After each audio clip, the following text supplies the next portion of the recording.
ان کا جو بنایا ہوا بینکنگ سسٹم پوری دنیا پر چھا گیا، ان کا بنایا ہوا ہے. این بنوک، این فکر چالاک یہود انہوں نے بنایا ہے، اور یہ پوری دنیا پر چھایا ہوا. اور آپ کو معلوم ہے دنیا کی تعداد میں، دنیا میں انسانوں کی جو نفری ہے، اس میں مذہبی اعتبار سے سب سے زیادہ تو عیسائی ہیں نا، 2 ارب کے لگ بھگ ہیں، اور وہ اس وقت پوری طرح تابع ہیں، یہود کے قبضے میں ہیں. ان میں خاص طور پر جو ویسٹ ہیں، وائٹ اینگلو سیکسن پروٹیسٹنٹس، وہ تو ان کے پکے پکے جو ہیں اعلی کار ہر معاملے کے اندر.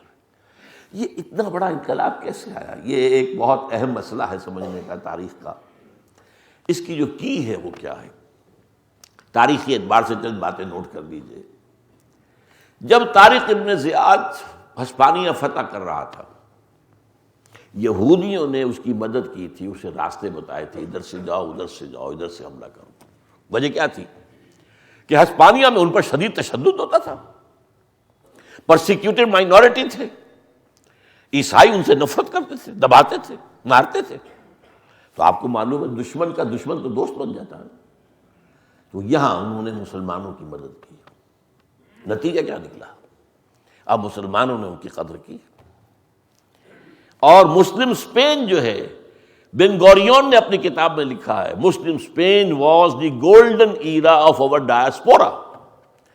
ہمارا ڈائسپورا جو شروع ہوا تھا 70 عیسوی سے، اور جو 1917 تک جاری رہا، اس ڈائسپورا، یہ انتشار، دور انتشار، کہ ہم جو ارض مقدس سے نکال دیے گئے اور پوری دنیا میں منتشر کر دیے گئے، اس کا گولڈن ایرا کون سا ہے؟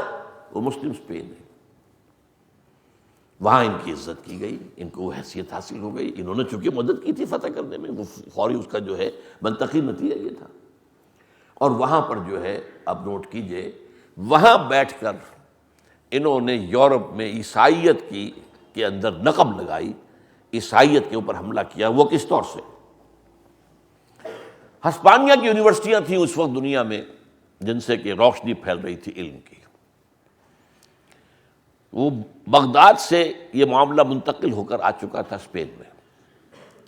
یہاں پہ بڑی بڑی کورڈووا، گریناڈا، تولیتلا، جسے ٹولیڈو کہتے ہیں، ٹولیڈو، گریناڈا، اس کی بڑی بڑی یونیورسٹیاں تھیں. یہ علم کا، تہذیب کا، تمدن کا، روشنی کا بہت بڑا مرکز ہسپانیہ. اب یہاں پر سے جو یونیورسٹیوں سے پڑھنے آتے تھے، بالکل قریب میں جو ممالک ہیں وہ کون سے ہیں؟ ہسپانیہ کے ساتھ لگا ہوا فرانس ہے، جہاں مسلمان داخل ہو گئے تھے. فرانس کے ساتھ ملا ہوا جرمنی ہے، اور نیچے ایک ٹانگ کی نیچے شکل نکلتی ہے اٹلی کی.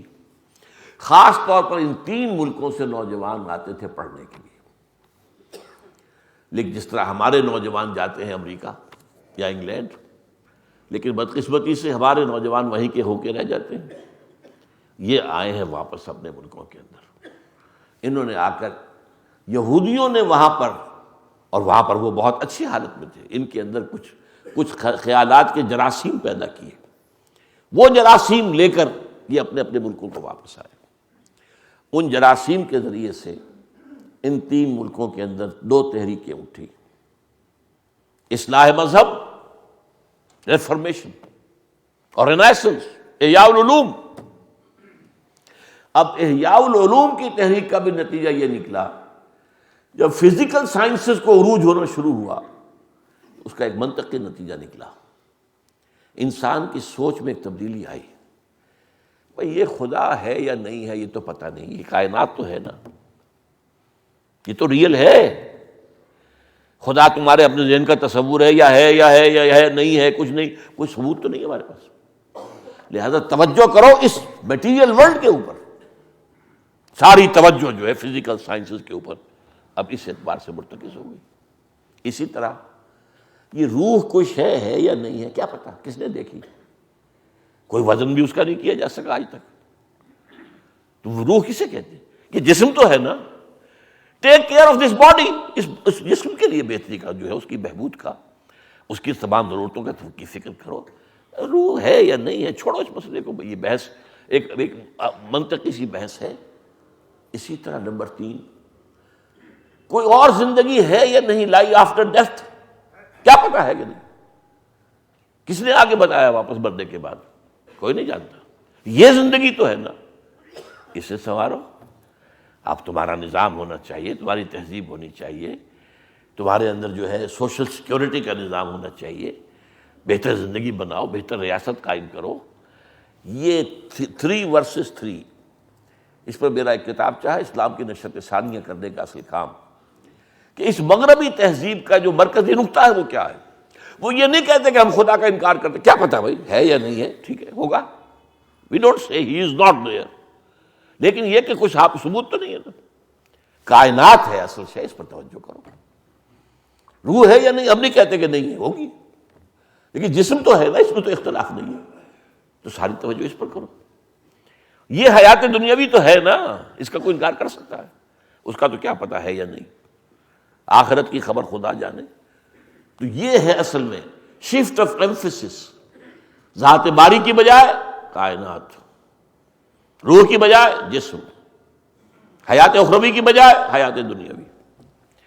اور دین اور مذہب کا مرکزی نقطہ کیا ہے کہ اصل زندگی آخرت کی زندگی ہے۔ وَإِنَّ الدَّارَ الْآخِرَةَ لَهِيَ الْحَيَوَانُ لَوْ كَانُوا يَعْلَمُونَ۔ تو مذہب کی جڑ کٹ گئی کہ نہیں کٹ گئی؟ یہ سارے اثرات اصل میں اس رینیسنس کی اس موومنٹ کے اندر، اور اس میں یہودیوں کا فکر جو ہے، اور وہ عیسائیت کو کرپٹ کرنے کے لیے، معاشرے کو کمزور کرنے کے لیے انہوں نے یہ چالیں چلی۔ اصلاح مذہب میں انہوں نے کیا کیا؟ یہ کیا ہے؟ یہ جو ہے پوپ مختار مطلق بن کے بیٹھا، وہ نہیں بھائی، بائبل ہے تمہارے سامنے، بائبل پڑھو، this is the word of God. Pope تو ایک انسان ہے نا۔ تو پائیت کے خلاف بغاوت، یہ ریفارمیشن ہے۔ پوپ جب تک تھا ایک نظام تھا ان کا مذہبی، لیکن یہ کہ اب اس نے بغاوت کروائی۔ اور یہ نوٹ کر لیجئے کہ یورپ کے ممالک میں، بلکہ پوری دنیا میں اس اعتبار سے انگریز جو ہے، اینگلو سیکسنز، ان میں ایک عجیب صلاحیت ہے۔ ایک طرف یہ اپنی روایت کو بھی پکڑے رکھتے ہیں مضبوطی سے، لیکن ہر نئے آئیڈیا کو بھی لینے کو تیار ہوتے ہیں، اس کو اپنے اندر انکارپوریٹ کر لیتے ہیں۔ یہ نہیں کہ پہلی چیز کو ختم کر کے دوسری شروع کی جائے، پہلی بھی رہے، ہماری روایات ہیں۔ آج تک بادشاہت بھی رکھی ہوئی ہے اور بہترین جمہوریت بھی ہے، لیکن بادشاہت ہے، علامتی کہہ لیں، سمبولک کہہ لیں، لیکن رکھی ہوئی تو ہے نا۔ فرانس میں تو خاتمہ ہوا، جرمنی میں خاتمہ ہوا، ہر جگہ خاتمہ ہوا، یورپ میں اور کئی ممالک میں بھی ہے، لیکن اس میں سب سے زیادہ جو ہے ان انگریزوں میں ہے۔ انہوں نے اس سارے تھاٹ کو قبول کیا سب سے آگے بڑھ کر، اور پہلی بغاوت جو پوپ کے خلاف ہوئی یورپ میں، وہ انگلینڈ میں ہوئی۔ چرچ آف انگلینڈ قائم ہو گیا علیحدہ، nothing to do with the pope, we are independent. تو وہ جو ایک مرکزیت تھی ان کے نظام میں، اس کو ختم کر دیا۔ پھر انہوں نے توجہ کر دی کہ بائبل پڑھو۔ اب جب بائبل پڑھتے ہیں تو آپ کو معلوم ہے بائبل میں اتنا حصہ اگر ہے اولڈ ٹیسٹمنٹ کا، تو اتنا سا حصہ ہے نیو ٹیسٹمنٹ کا۔ عیسائیت کا تعلق نیو ٹیسٹمنٹ سے ہے، یہودیت کا تعلق سارا کا سارا اولڈ ٹیسٹمنٹ سے ہے۔ تو اب عیسائیوں پہ آنکھیں کھلی کہ اصل شے تو یہ ہے، اصل تو یہی قوم ہے، ابراہیم کی اولاد یہ ہے، یہ اسحاق اور یعقوب کی اولاد ہیں، ان کو اللہ تورات دی گئی۔ تو اس سے جو یہودیوں کی ایک جو ان کی ایک ذہنی، فکری، مذہبی جو ہے، ان کے اوپر ایک رعب کی کیفیت طاری ہوئی، اور ایونجلزم شروع ہوا، سارا زور بائبل پر، ایونجلسٹ ایک بڑی تحریک اٹھی۔ تو یہ 2 کام ہوئے ہیں جن کو وہ اصلاح مذہب کہتے ہیں۔ تیسرا کام جو کیا ہے، یہ نوٹ کر لیجئے، اب یہ حقائق ہیں۔ اس پورے دور میں یورپ میں جو بڑے بڑے فلسفی ہیں سب یہودی، بڑے بڑے سائنسدان سب یہودی، ڈارون ہے تو یہودی ہے، مارکس ہے تو یہودی ہے، آئنسٹائن ہے تو یہودی، سب کے سب یہودی۔ ذہانت ان کے پاس ہے، اگرچہ اس کا سب سے بڑا مصرف یہ سازشوں کے اندر کرتے ہیں، سازشیں بنانے میں، ایول جینیس، اس میں شک نہیں کہ ذہانت آج بھی ہے ان کے اندر۔ آج بھی آپ جا کے امریکہ میں دیکھ لیجئے، جتنے تعلیمی ادارے ہیں وہاں پہ، پروفیشنل ادارے ہیں، ان کے اندر ٹاپ کے اوپر تو یہودی بیٹھا ہوا۔ تو اس طریقے سے وہ گویا کہ کنٹرول کر رہے ہیں، نہ صرف مالیاتی کنٹرول ہے، ان کا ذہنی کنٹرول ہے، ان کا علمی کنٹرول ہے، ان کا دبدبہ ہے۔ تو اس اعتبار سے انہوں نے یورپ میں ایک نئی فکری جو ہے تحریک شروع کر دی۔ اسلام نے سکھایا تھا حریت، آزادی، کوئی انسان کسی انسان کا غلام نہیں ہے۔ انہوں نے کہا آزادی اتنی، خدا سے بھی آزادی، مذہب سے بھی آزادی، یہ جو لبرلزم کی تحریک چلی ہے، آزادی، آزاد خیالی، آپ کے جو جی میں آئے کہو، جو گلے میں جو آئے وہ تانے اڑاؤ، لبرل۔ نمبر دو، اس کے اندر سیکولرزم کا زہر جو گھولا پہلے انہوں نے گھولا ہے۔ مذہب کو علیحدہ کر دو، سیاست کو علیحدہ کر دو۔ اگر مذہب اور سیاست ایک رہتے ہیں تو شہریت اس مذہب والوں کی ہی ہوگی، دوسروں کی تو نہیں ہوگی، دوسرے مائنورٹی ہوں گے۔ اس کو ایک دوسرے سے علیحدہ کر دیا، اب تمام شہری برابر ہیں۔ پہلے یہودی کی حیثیت کوئی نہیں تھی، اب سیکولرزم میں یہودی برابر ہے۔ اب ظاہر بات ہے جب سے اس کو سیاسی طور پر برابری حاصل ہو گئی تو اس نے اس کا بھرپور فائدہ اٹھایا۔ لبرلزم، سیکولرزم، اور نمبر دو، سود کی ایجاد۔ سود کی اجازت ہے تو ہمیشہ سے دنیا کے اندر سود، لیکن سود حرام رہا اسلامی شریعتوں کے اندر، تورات میں بھی حرام ہے۔ آج بھی جو پریکٹسنگ یہودی ہیں وہ ایک دوسرے سے سود نہیں دیتے، سود کو حرام سمجھتے ہیں۔ یہ تو جینٹائلز کو کہتے ہیں ہاں ان سے لینا جائز ہے، ان کو تو لوٹو کھسوٹو۔ یہ جینٹائلز جو ہے یہ تو اصل میں انسان نہیں ہے، یہ انسان نما حیوان ہے، انہیں گوئمز بھی کہہ دیتے ہیں، جینٹائلز بھی کہہ دیتے ہیں۔ انسان تو صرف ہم ہیں، مکمل انسان صرف یہودی ہے۔ ہر غیر یہودی انسان کوئی بھی ہو، جینٹائلز یا گوئمز، یہ حیوانات ہیں۔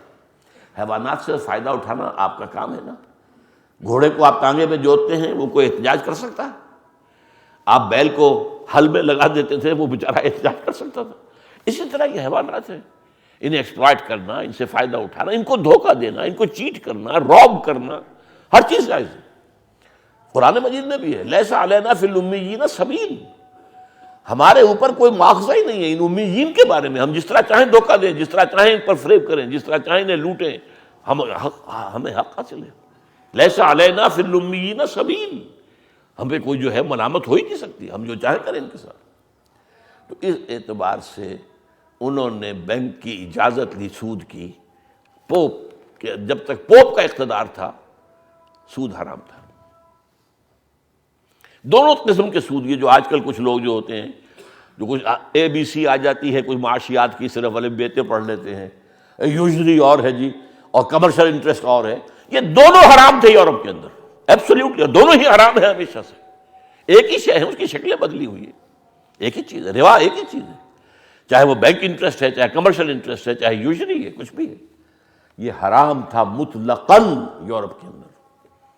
اور اس کو سب سے پہلے پھر اس کے اوپر بینک جو بنا ہے وہ بھی بینک آف انگلینڈ